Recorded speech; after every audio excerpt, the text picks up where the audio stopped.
Rencana penggabungan undang-undang narkotika dengan psikotropika membawa harapan baru bagi penggunaan tanaman ganja di dunia medis di Indonesia. Apalagi harapan untuk bisa memanfaatkan zat kanabinoid yang hanya ada di tanaman ganja sampai saat ini masih terus ada. Apakah perubahan undang-undang dalam dunia narkoba di Indonesia akan menjadi hal baru yang sekaligus membawa perubahan dalam dunia medis di negeri ini? Rencana penggabungan undang-undang narkotika dan psikotropika itu muncul pada awal Juli 2023 di DPR dalam rapat kerja Komisi 3 DPR dengan Kementerian Hukum dan HAM membahas rancangan undang-undang narkotika. Ada 4 alasan. Pertama adalah aspek kesejarahan keberadaan psikotropika. Yang kedua adalah metode perbandingan di berbagai negara. Yang ketiga adalah aspek kesejarahan undang-undang psikotropika di Indonesia. Dan yang keempat adalah substansi Undang-Undang Nomor 35 Tahun 2009. Apakah kita akan menitikberatkan pada aspek kesehatan ataukah hukum? Ini adalah pertanyaan yang sulit dijawab. Mengapa sulit dijawab? Karena memang kejahatan narkotika ini dalam studi kejahatan dia adalah kejahatan yang unik. Mengapa unik? Di satu sisi dia bersifat pidana administrasi, tetapi di sisi lain dia memenuhi 7 kriteria extraordinary crime. Saya termasuk pendiri Lingkar Ganja Nasional yang mengusulkan untuk ganja dilegalkan khusus untuk medis. Jadi pasti saya secara pribadi saya setuju. Sekali lagi secara pribadi, tetapi ini harus kita dalami lebih detail lagi, lebih konkret lagi, sehingga saya sependapat disampaikan oleh Pak Nasir Jamil, kita harus merubah ambiguitas kita khusus terkait ganja, karena memang dalam praktek ganja juga bisa untuk kepentingan medis, untuk kepentingan kesehatan. Isunya adalah kalau ternyata ada ganja di tempat lain yang memang punya setelah melalui proses riset dan lain sebagainya gitu ya, diakomodasi jadi obat ya. Kalau dengan pasal yang ada sekarang kan tidak bisa masuk ke Indonesia. Jadi ada kebutuhan-kebutuhan, ada penyakit-penyakit yang ternyata memang ya itu disembuhkan oleh ganja. Apakah akarnya, apakah pokoknya ganja itu diharapkan bisa dilegalkan untuk kepentingan medis. Ada beberapa yang tidak setuju, lembaga seperti BNN kalau nggak salah waktu itu tidak setuju ini dilegalisasi. Sementara kami mendapat masukan dari banyak pihak berkaitan dengan fungsi ganja yang ternyata di beberapa negara juga digunakan untuk tujuan medis ya. Saya menemui Taufik Basari, anggota Komisi 3 DPR RI untuk memperbincangkan lebih jauh mengenai hal itu. Narkotika dan psikotropika. Sebenarnya ini pembedanya apa sih, Mas? Gini, pembedaannya adalah kalau kita bicara soal hukumnya itu adalah soal penyalahgunaan. Jadi dua-duanya ini adalah suatu hal yang tidak boleh disalahgunakan, yang ketika disalahgunakan dia akan berakibat pada hukum dan proses penegakan hukum harus berjalan ketika ada penyalahgunaan itu. Ada peristiwa Ibu Santi, ya yang di Bundaran HI ya, dia demo bahwa anaknya membutuhkan medical cannabis atau ganja medis misalnya itu di mana posisi kasus itu misalnya? Ya, jadi saya memberikan apresiasi yang setinggi-tingginya kepada Ibu Santi. Ya, kenapa? Karena dari apa yang disampaikan oleh Ibu Santi ini membuka pikiran banyak orang bahwa ternyata ada fakta peristiwa seperti itu yang selama ini kita tidak mau pikirkan atau kita merasa tabu untuk mendiskusikan, bahkan tabu untuk mendiskusikan. Nah, jadi Ibu Santi ini membuka cakrawala sebenarnya, baik cakrawala masyarakat. Ini penting karena bagaimanapun proses pembentukan undang-undang legislasi ini pasti ada politiknya juga. Ketika masyarakat mulai sadar, oh ya benar juga nih apa yang disampaikan Ibu Santi. Oh ternyata penting juga kita mulai masuk kepada diskusi itu, membuat para politisi di DPR juga terbuka. Oh iya, ya sudah ya. Dan masyarakatnya sudah mau membuka diri terhadap pikiran-pikiran seperti itu. teman-teman kita di DPR pun juga mau membuka pikirannya, pemerintah juga mau membuka pikirannya, sehingga hal-hal yang dahulu dianggap tabu, bahkan ketika kita baru mendiskusikan soal apa yang dialami oleh Ibu Santi soal misalnya ganja medis misalnya, itu langsung diberikan stigma macam-macam, dituduh ini, dituduh itu dan sebagainya. Kita jadi ingat Fidelis. Betul. Yang istrinya berjuang untuk akhirnya meninggal juga. Akhirnya istrinya. meninggal. Ya, dia ingin memberikan terapi pada istrinya, yang terapi itu bisa berjalan dengan pemberian ganja medis, tapi karena dia menanam untuk kepentingan istrinya, Diam-diam karena emang nggak ada. tidak ada keuntungan ekonomi sedikit pun yang didapatkan, tapi kemudian harus dipidana. Ya, padahal kalau kita bicara soal pidana, kita harus memastikan bahwa seorang dipidana itu karena dia berbuat jahat, ada kehendak jahatnya. Nah, untuk Fidelis ini kan jadi pertanyaan, dia jahat kepada siapa? Dia baik kepada istrinya, dia ingin menyelamatkan istrinya. Kejahatan apa yang dilakukan sehingga dia harus berhadapan dengan pidana? Itu kenapa dia dianggap jahat? Kan dia dianggap jahat akhirnya. Dianggap jahat karena memang regulasinya menentukan bagi seseorang yang memiliki, menyimpan narkotika golongan 1 ini sebagai satu kejahatan. Nah, ini yang kemudian harus kita pastikan bahwa hukum itu adalah untuk yang jahat, bukan untuk orang-orang yang tidak punya kehendak jahat sama sekali. Oke, Mas. Narkotika golongan 1 ini kan sudah kayaknya mentok gitu, Mas. Ya. Apakah memungkinkan sih, Mas, penggolongan-penggolongan ini ditinjau ulang? Saya tidak tahu bagaimana bahasa hukumnya ya.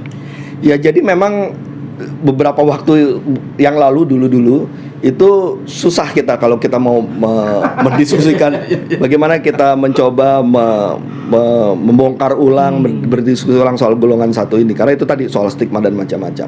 Nah, tapi dengan pertolongan dari Ibu Santi, ya, orang sudah mulai open mind sehingga sangat terbuka untuk ini. Ya, kita coba diskusikan, termasuk juga ketika hal ini diajukan ke Mahkamah Konstitusi, dan Mahkamah Konstitusi meskipun menolak permohonan tersebut. Sebentar, Mahkamah Konstitusi menolak. Menolak untuk mengubah narkotika ganja dari golongan 1 pindah ke golongan, tetapi di dalam pertimbangan hukum dari Mahkamah Konstitusi memerintahkan pemerintah untuk melakukan kajian. Oh, oke. Ada penelitian. Ada pintunya.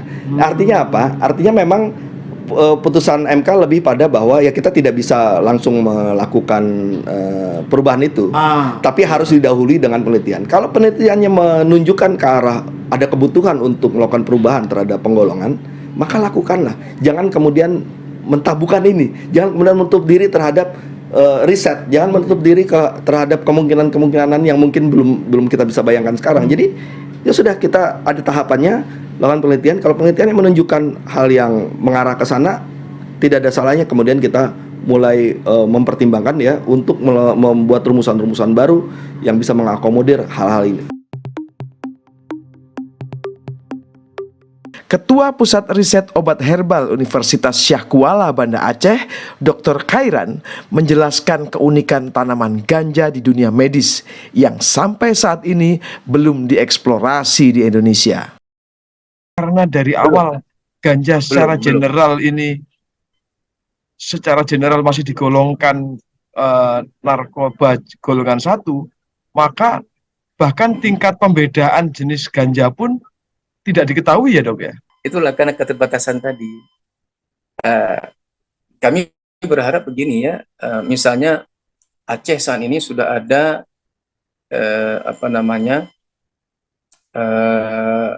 dua jenis tanaman yang memiliki nilai IG-nya, indeks geografis ya. Nilam misalnya dan kopi, itu yang sudah kita punya. Tapi untuk yang ganja ini kita belum punya. Kenapa? Untuk melihat saja kita itu takut ya. Kami sebagai akademisi itu khawatir, takut karena undang belum membolehkan. Jadi arah ke sana belum. Ya memang salah satu pendekatan yang pertama kita lakukan adalah untuk melihat karakteristiknya, determinasinya. Kita bisa bekerja sama dengan BRIN misalnya untuk lakukan determinasi ganja di Aceh itu masuk cannabis indica atau sativa gitu. Nah, begitu kita tahu itu jenis sativa misalnya, Kalau jenis sativa berarti kan eh, THC-nya tinggi. Kalau berdasarkan literatur yang kita baca itu kandungan tetrahidrokannabinol yang fungsi untuk gangguan memori yang serius bagi pengguna itu di mana paling tinggi, itu yang belum kita ketahui. Kita ngomong untuk kebutuhan medis. Sebenarnya yang dibutuhkan dari tanaman ganja ini itu zat apanya, Dok? Di kanabis, baik itu varietas indica dan sativa, itu telah berhasil diidentifikasi ada 426 senyawa. Ya, dari 426 senyawa tersebut, 60 senyawanya adalah yang masuk senyawa Cannabinoid.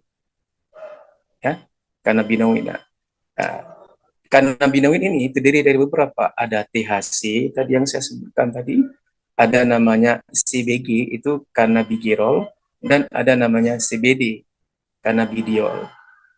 Tiga senyawa ini itulah yang efek sedatif ya pada ganja ya, terutama di THC-nya itu yang paling dominan di sana. Jadi sebenarnya kalau kita lihat dari kegunaannya ya, 80% itu sebenarnya dari tanaman ini itu memiliki efek yang sangat baik untuk medis. Tapi karena ini disalahgunakan oleh beberapa pihak tertentu, sehingga ya seakan-akan ganja ini efeknya ke sana gitu ya. Sebenarnya yang senyawa yang disalahgunakan ini kalau kita gunakan dengan untuk tujuan medis sangat baik sekali. Ya, beberapa peneliti-peneliti di luar, di Amerika misalnya ya, itu telah memanfaatkan senyawa ini untuk tujuan medis. Ya, cuma ini juga masih kontroversi juga, Mas Iman, terkait dengan ini kan,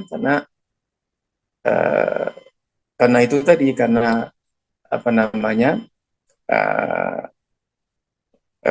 undang-undangan ya, tapi setelah alhamdulillah Indonesia sudah mengeluarkan ada 2 Permenkes, yaitu Permenkes yang tahun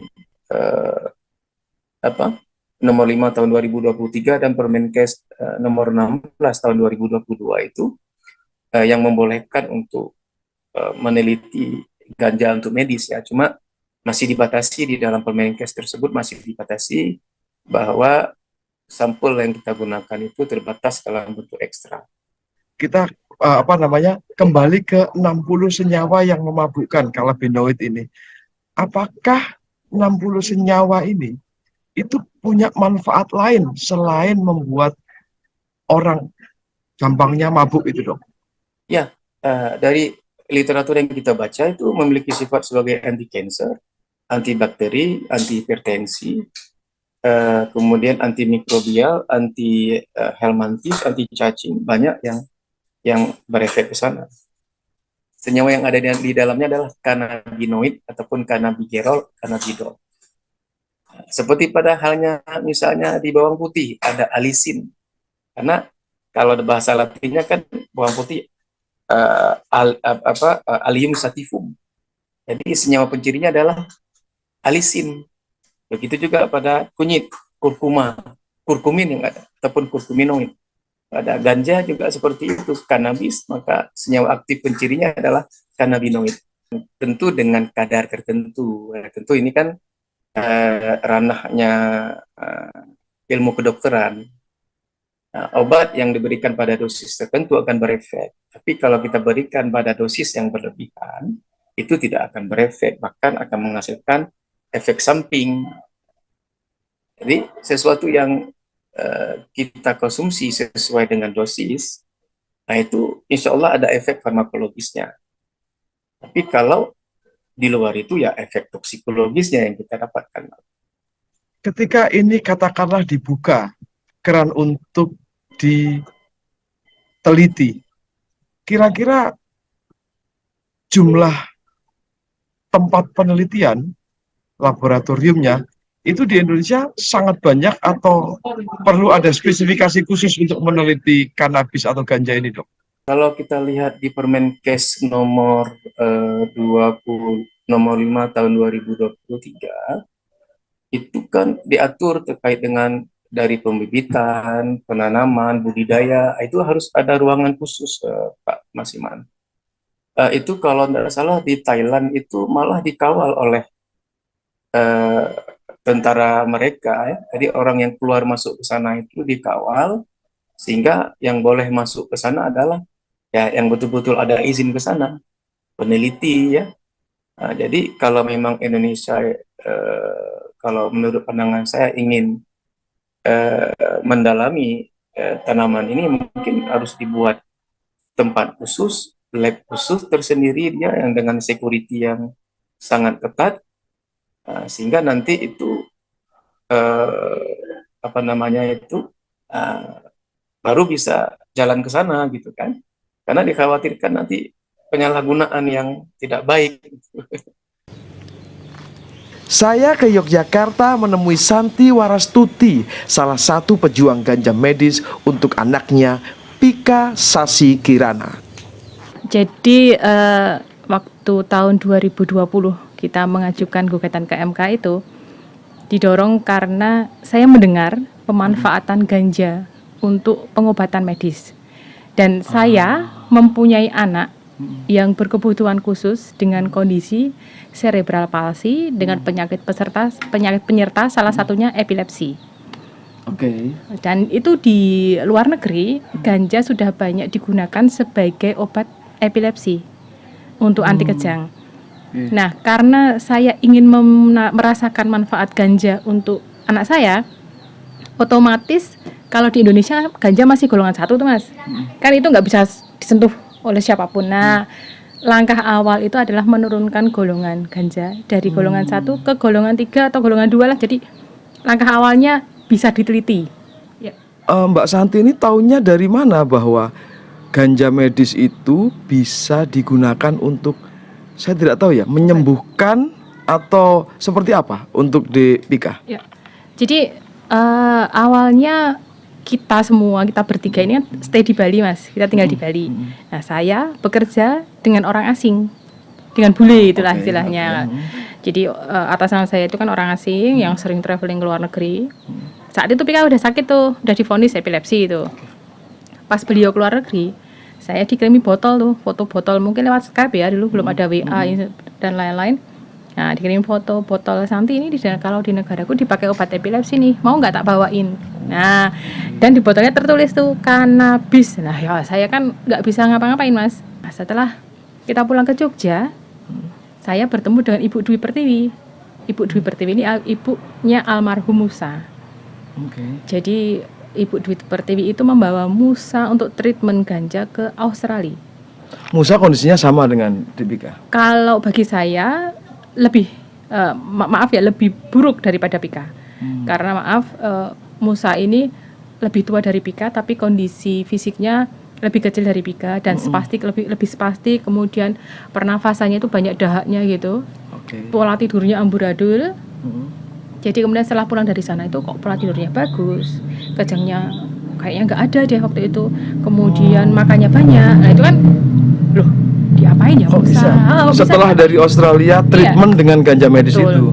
Pika itu kan sudah konsumsi obat medis sejak divonis, itu udah konsumsi obat medis Mas, obat medis kejang. Nah, setiap tubuh itu kan progresnya beda-beda ya, setiap anak penerimaannya beda-beda, reaksi tubuhnya beda-beda, dan Pika itu beberapa obat kejang itu dia alergi. Jadi ada namanya penobarbital, itu juga obat kejang. Jadi waktu itu Pika setelah kondisinya 10 hari nggak sadar karena kejang di Sarjito, pulang-pulang dibawain penobarbital. Konsumsi 2 minggu, itu bibir pecah-pecah, terus bintik-bintik merah seluruh tubuh. Jadi kayak Stephen Johnson syndrome gitu. Itu jadi malah pulang dari rumah sakit 2 minggu opnam lagi di rumah sakit. Kemudian itu stop. Obat kejang itu kalau diminum jangka waktu lama itu ada. Jadi Pika itu pernah BAB itu susah, lama gitu. Karena kalau dokter akupunkturnya bilang obat kejang itu kan merilekkan saraf tuh. Jadi saraf-saraf peristaltiknya ikutan rileks, jadi kayak nggak ngeden gitu. Jadi kayak misalnya seminggu nggak ngenge, itu juga pernah. Pilihan menggunakan ganja medis itu bukan ujuk-ujuk, Bukan. tapi karena semua medical treatment ya, tindakan treatment medis itu sudah dilakukan dan efeknya bisa beragam rupa itu. Betul. Jadi bukan yang Pika divonis epilepsi kemudian saya harus ganja medis, bukan. Memang banyak Bu orang tua yang anaknya kerabatnya hidup dengan CP itu. Banyak. Banyak karena di Jogja ini pun juga ada, kita ada kayak namanya wahana keluarga cerebral palsy. Jadi kita kayak perkumpulan gitu, ibu-ibu dengan anak-anak berkebutuhan khusus cerebral palsy terutama. Itu tiap kota pasti ada, Mas. Apakah ibu-ibu atau keluarga ini juga memiliki harapan yang sama dengan perjuangan Mbak Santi dan kawan-kawan? Saya yakin para ibu, para orang tua itu pasti menginginkan anaknya itu mendapatkan yang terbaik. Apapun itu caranya. Makanya kalau saya dengan cara saya ini, saya berusaha memberikan yang terbaik buat anak saya. Mungkin ibu-ibu yang lain banyak yang belum tahu kan. Oke, mereka mengusahakan dengan terapi di rumah sakit. Mungkin pijet di sana. Pasti mereka itu mengusahakan yang terbaik untuk anaknya. Tetapi kalau kita sendiri ya nggak cukup ya. Kalau untuk seperti ini harus banyak elemen yang mendukung, terutama pemerintah, untuk memberikan bantuan kebijakan, regulasi, untuk mempermudah kita memberikan yang terbaik buat anak kita. Sering orang bilang, kan nggak harus dengan ganja. Iya. Coba dikasih obat yang lain misalnya. Iya. Pernah nggak Mbak Santi berpikir di luar obat-obat yang tadi disebutkan ya, dengan cara lain itu? Pernah, dan sekarang pun saya juga nggak terus karena ganja belum ya udah saya diam aja. Enggak. Saya tetap melanjutkan fisioterapi. Saya bawa Pika ke terapi hiperbarik. Saya melanjutkan konsultasi ke dokter. Saya tetap. Jadi kalau nggak ganja bukan gitu. Sambil menunggu itu, sambil itu bisa menunggu saya berikan kepada Pika, saya juga tetap berusaha gitu dengan apa yang saya bisa. Dan efeknya sampai di titik sekarang? Pika belum bebas kejang. Pika belum bebas kejang, tapi alhamdulillah kondisinya stabil. Maksudnya tidak dalam setahun ini terakhir dari terakhir opnam Agustus kena pneumonia kumat. Setelah itu tidak pernah opnam lagi.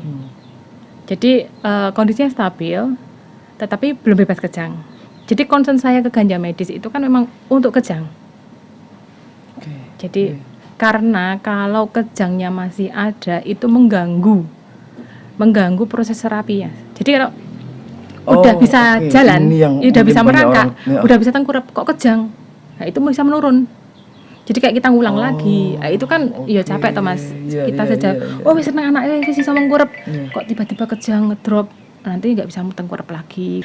Kalau anak CP dengan epilepsi kemudian tidak ada kejang, epilepsinya hilang, perkembangannya bagus. Bisa dimaksimalkan kemampuannya entah motorik, kognitif dan lain-lain. Terapi lancar. Jadi kalau terapisnya Pika bilang, kalau ini kan udah jalan Ibu, kemudian ada kejang, itu kayak ngulang kaset lagi gitu loh. Terapisnya bilang gitu. Jadi ini ya, kawan-kawan sekalian ya, kondisi Dek Pika sekarang. Kalau misalnya ada pengobatan selama ini diapakan Mbak? Disuntik atau? Pika yang kalau treatmentnya, kalau sekarang terapi di rumah, fisioterapi gitu. Fisioterapi, kemudian kemarin terapi hiperbarik, yang terapi oksigen. Karena menurut saya anak-anak seperti ini tuh pasti kan oksigennya tidak lancar. Jadi oksigen ke otak, kalau kejang itu kan nggak nyampe otak otomatis kejangnya. Ya kalau ada kejang oksigen nggak nyampe otak, jadi otomatis otak itu lebih sering kekurangan oksigen. Jadi kalau obat oral, semua obat oral ya? Maksudnya dimakan ya? Obatnya iya. Obatnya Tetapi Pika sebetulnya sudah tidak saya berikan obat dokter. Oke. Apakah kondisinya menjadi semakin baik dengan keputusan itu? Memburuk sih tidak, tetapi membaik sekali juga belum. Tetapi karena saya merasa saya berikan dan tidak saya berikan tidak ada efeknya, mendingan tidak saya berikan gitu. Jadi saya hanya memberikan diazepam. Diazepam itu obat kejang, tetapi saya berikan jika perlu. Jadi ada diazepam yang bentuk pil. Jadi misalnya dia ada kejang, saya berikan pil. Tetapi misalnya kok masih kejang, saya berikan yang lewat sup, yang maaf lewat dubur. Nah, jadi hanya itu yang saya berikan. Selain itu suplemen aja. Oke, Bapak Ibu yang sekarang memiliki kewenangan untuk itu, tolong dilihat video ini dan semoga ada efek positifnya untuk keputusan ke depan.